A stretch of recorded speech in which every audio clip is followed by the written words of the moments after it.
Hey, boys and ladies and girls and all sorts of mess. I'm here to talk about another movie. Now, oops, don't want to lose that. This movie is very. It deals with a comic book hero, my favorite comic book character. So if you've seen my my videos for a while, you know my favorite character is Spider-Man. And yes, I finally got a chance to see No Way Home. Yes, this came out in theaters. Did I want to see it in theaters? No, I did not want to. Why I didn't want to see it in theaters? Well, for one, it's $10 a ticket. And if I want drinks, if I want like pop or well, this one serves cocktails, but if I wanted a pop or something like that, that's like another 10, like $8 to $10. And if I want popcorn, that's another $6 to $7. So that's like almost $30 just to watch a movie. This cost me $30. See, the Blu-ray. See, Sony does it like this: Blu-ray, DVD, and digital. The regular MCU stuff, like for example,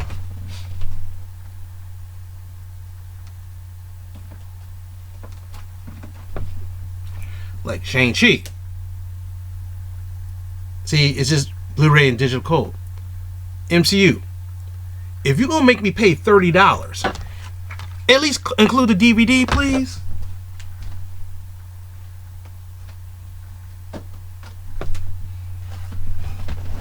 Make it worth my while. I mean, hell, come on, come on, Disney. Include the DVDs if you're gonna make me pay $30 for a movie. That's what Sony did, and believe me, it was. Tell you the truth, this is well worth it. $30 is well worth it. Thing is that in the movie theaters, like if I gotta, use the bathroom, which usually happens, I had to hold it. I remember Avengers Endgame. I was like, oh my god, I gotta go. But I don't want to miss anything, so I had to run out of the theater real fast. Hopefully go as fast as I can and come right back. And hopefully I didn't miss much. What you usually do. If I wanted to get some more popcorn or something, you gotta leave and all this other stuff. But here, $30, I could watch this as many times as I want. I only saw it once. I could watch this as many times as I want. I could pause it, go downstairs and fix me something to eat, come back up, unpause it, and eat while I'm watching this. If I gotta use the bathroom, boom. That's one of the things about waiting to, instead of watching it at the theaters, do it at home. Like say for example, I remember one time had a case of the bubble guts, and I was trying to hold at a 2-hour movie. I was like, white knuckle it. Like, come on, man. And I had to go. Missed about 30 to 40 minutes of the movie because of that. I was mad because it's 30 some bucks. I just spent $30 and I've spent a good portion of the movie in the bathroom. So at least this way I could just sit at home and say, yeah, awesome. All right. This takes place after Far From Home? Yeah, Far From Home, I think. Is it Far From Home? Okay. Where it starts off where J. Jonah Jameson and his Renegade Daily Bugle webcast kind of Alex Jones kind of podcast kind of thing, basically slips up and says, not slips up, deliberately says, this is Peter Parker. And his world comes tumbling down. Everybody, his neighbors know, cops know, police, everybody. So imagine you being a hero. You did all this stuff, especially in London. You fought you saved the day in London, but what happens? Someone portrays you as a villain, and people believed it. Problem is that where's Nick Fury in all this? Nowhere to be seen. After all, we found out that Nick Fury was actually Talos, the Skrull from Captain Marvel, playing Nick Fury while Nick Fury's in space. Nick Fury, even though he probably don't have the military and political clout that he used to, could have used his influence in some ways, shape, or form to debunk the shit. But oh well.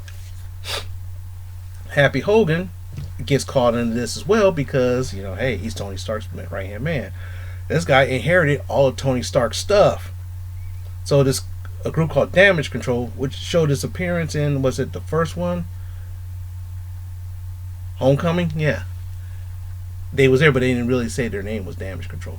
Basically, in the comics, Damage Control was a company that, after the superheroes and supervillains destroy a whole bunch of shit, they rebuilt it. But now they're like a police force. Probably one of the reasons why the Damage Control is coming out with a new comic books very soon. Interesting. But anyway. So he's trying to get into college. Every college he applied to basically said, nope, we don't want this. And his best friends was implementing all this. And the funny thing was that his best friend's taking the fall too. The coolest thing was Michael Cox, I think his name was. Michael Cox. He played Daredevil in the Daredevil TV show. He makes it a cameo. So that tells you right then and there he's in the MCU. All that's in the MCU. Which we all knew anyway. But this kind of solidifies it. Go away, fly thingamabobber.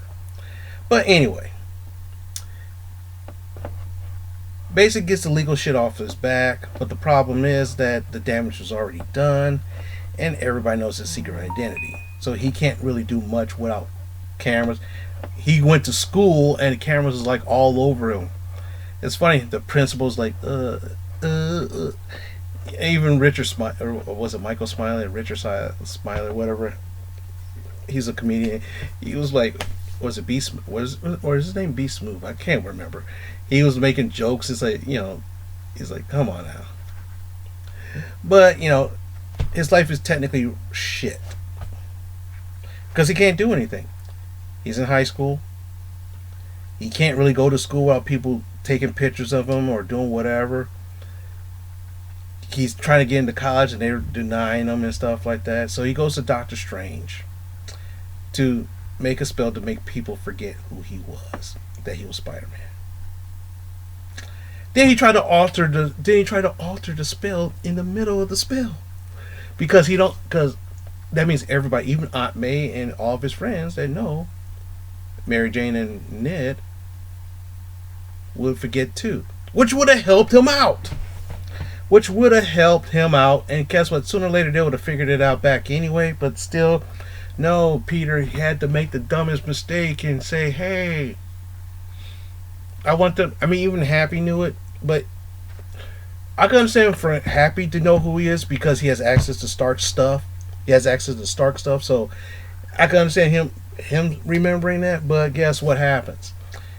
Peter did the boneheaded mistake and tried to do it, and then guess what? The spell got broke. He concentrated the spell, broke it, and Doctor Strange was like, well, you can at least call him and ask why. He's like, oh, you can do that? He's like, get the hell out of here. Get out. So, so he's like, okay, this one person at MIT. Well, if he can't get in, at least his friends should get into MIT. So he tries to go meet up with the administration lady or something. I forgot what it was. It's been, the funny thing is I watched this a couple of days ago and I kind of forgot a lot of the stuff that was in it. Because there's so much freaking shit in here. That's the one thing about an MCU movie. They put so much into the movie, it's hard to remember every single thing. You just remember the most important stuff, but every little thing that kind of ties into everything, you kind of forget. And then what happens, this ties in the first trilogy with Tobey Maguire and the second not the trilogy, but the what you call it, double feature of Andrew Garfield. All their villains come to the MCU, which the multiverse, which introduced which introduced the concept of the multiverse, the real multiverse compared to the other thing from Far From Home, which ties into Doctor Strange's new movie, which is out now. Because he suffers the fallout from what he did here. So at least one thing, they kind of keep it in succession, and sometimes what happens in one movie has a consequence in a different movie, which is, I kind of like that idea. But anyway, so after that, all those villains come in. They say, okay, let me try to cure you instead of having you die in your own movies. Because one thing about it in MCU and all these movies, the villain always dies. Well, probably because, someone like Spider-Man has like 20 different villains. Technically, you could make 20 Spider-Man movies because he has at least 20 villains. At least. That I can remember. but you had to kill them all. That's why, kill them all. But, what happens, shenanigans happen and the Green Goblin decides, screw this. Electro's like, I don't want him to change. I'm different here. And so, at least he cures Doc Ock, which that was the coolest part. The Lizard's a part of this, and also all shit gets loose. Aunt May dies, and they killed Aunt May. One thing killing Uncle Ben was one thing, and the funny thing is, now that I realize they never mentioned Uncle Ben in any of the Tom Holland movies. They never mentioned that. The one catalyst that makes him Spider-Man, they never mentioned that. I just now noticed that. Here's a fun thing. I'm a Spider-Man fan who's been watching these movies for like the past 10-some years. Uncle Ben always dies. That's what helped prompt him to become Spider-Man. But in this new one, Uncle Ben was never mentioned. I didn't even notice that. Joke's on me. She dies. She gives him the great speech of great powers come great responsibility. And that's when I'm like, what the fuck? That's Uncle Ben's line. Matter of fact, what the fuck is Uncle Ben? What? Now, the funny thing is, the other two movies I watched about 4 or 5 times. I never even thought about that. But anyway. So here we go. And then what happens, Tobey Maguire and Andrew Garfield, their Spider-Man from a different universe comes in and to help save the freaking day. And I was like, man, this is the actual Spider-Verse movie. This is the actual Spider-Verse movie. And it's kind of funny because Tobey Maguire and Andrew Garfield, they're older now. Because Tobey Maguire was Spider-Man from like 2000 to 2006. That's like 14 years ago. So he's like he's like pushing 40-ish right now. Andrew Garfield was like 2012 to 2014, which is about 10 years ago. So he's like 30-ish or something like that. And Tom Holland's a teenager, so to speak. So they're like older people. And the coolest thing was that they're like trying to figure out what, and then Tobey Maguire just shoots it out of his hand. And he's like, everybody's like, what the hell? How did you do that? Well, you don't. You make him on your own. Oh, I don't really think about that. It's like, how do you? And I always wonder. And the funny thing is, if you saw the Tobey Maguire trilogy, how did he make his webs? Does he have the same thing like a spider, like a real spider, like spinneret kind of stuff in his body to make that happen? That's something you never thought of. You did think of it, but you never really thought of it too deep. But anyway, basically they come up with a plan to work together. Take it, I did miss a important part of it. Basically, Doctor Strange gets trapped in a dimension by Spider-Man because Spider-Man used math to figure this out. If you saw any of the Doctor Strange movie, the Inception kind of stuff, where the Mirrorverse, Spider-Man figures out geometry and beats him at his own game. Well, he outsmarts him and he traps him. And his friend Ned is kind of magical.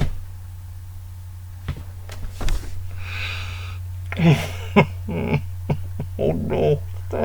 No. Oh. Oh my gosh. This is one of the kind of times where you look up and say, you know what? I understand you trying to make a story, but you changing too damn much. Too damn much. But anyway, Doctor Strange gets free from the mirror dimension through Ned, his best friend, and Mary Jane's on the building with Ned and them, and she falls. And Andrew Garfield is the one who saves her because in his movie, Gwen Stacy dies from a fall. He saves her, so he feels relieved, like vindication, which is kind of cool.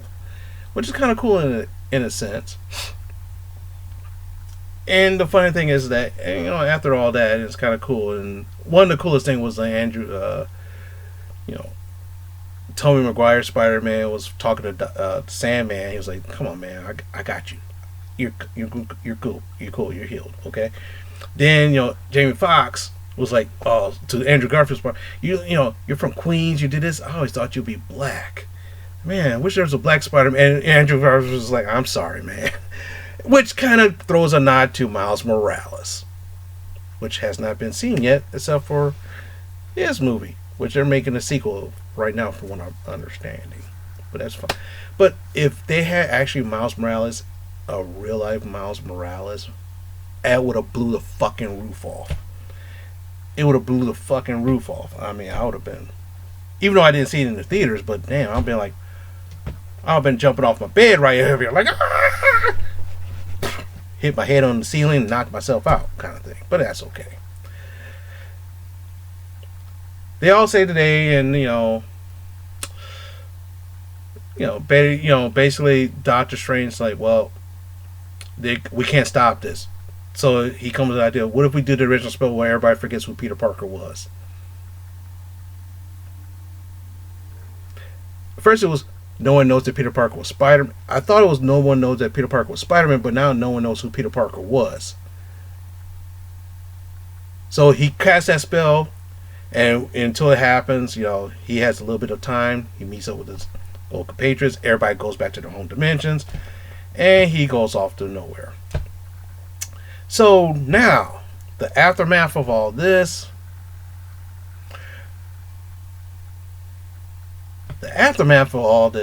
was Peter Parker. From what I heard, there's a new trilogy in the works. Which is good, and it will bring Spider-Man back to his absolute comic book basics, where he's broke as fuck. I'm excited for that one. No more Stark Tech for him to back up on. No more Stark Tech for him to fall back on. No more easier. Now he has to actually work for this shit. MJ don't know who he is. She don't even know who Peter Parker is. So that's a good thing. So I don't know if Zendaya is going to show up for the next trilogy or not. I don't know. I don't know if Ned, the guy they play, I don't know if anybody's going to show up. I don't know anything. So, and if they're not going to show up for the next trilogy, this is a good way to write them off, which is a good idea. Put Spider-Man back to his basics. When I was reading Spider-Man was a broke man. Even today he's still broke. He had to figure out a way how to afford his webbing, the chemicals for his webbing, and to make it and all this other stuff. See, before he can go hit Stark Lab and boom, here's my webbing, done. And the funny thing was that if he was smart, he would have had a stockpile of stuff somewhere. So obviously, if everybody forgets who Peter Parker was, now the funny thing is that I noticed that he has a book for a GED, so which means that no one has any record of him going to school. Oh my gosh! So that means everybody in the school don't know who Peter Parker was. So that means everything. The spell must be so powerful it erased every part of Peter Parker's life to a certain extent. So which means that he's not even in school. He's not even registered as a student in school, so he has to get. So I guess that's the reason why he had to have the GED, so he could pass the GED.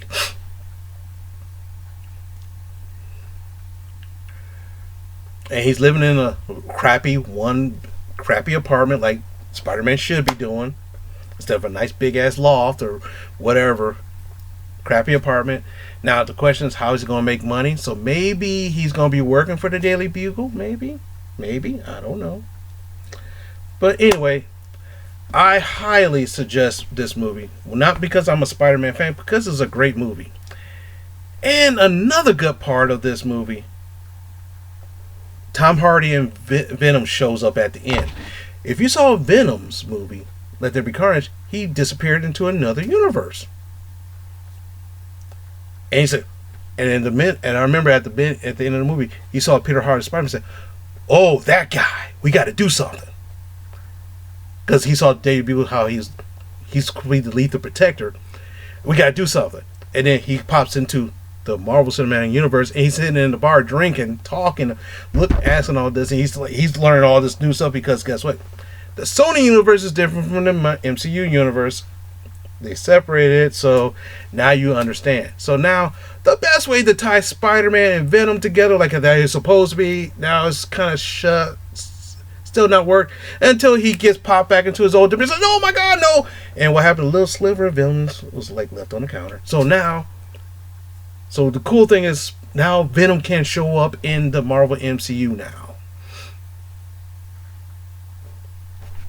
Awesome. Whew. I talked 10 minutes more than I really wanted to about this movie. I really did. I wanted to do this in 10 minutes or less, and it's over 20 minutes, and I'm very sorry for that. I kind of wanted to keep it as short as possible, but sorry, because sometimes when I talk about Spider-Man, I go nuts. Yes, I'm not really animated that much, but I kind of got animated today, so to speak. So with that being said, I want to thank you for watching. Thank you for spending a lot of your time. Sorry. Thank you for spending your time with watching this movie today. And let me know down below if you saw this. What did you think?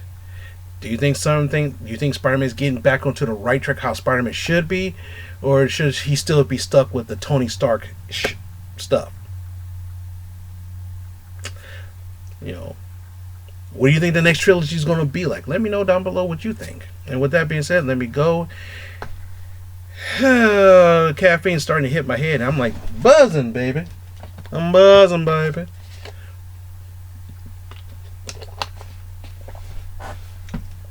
And I'll see you in the next one.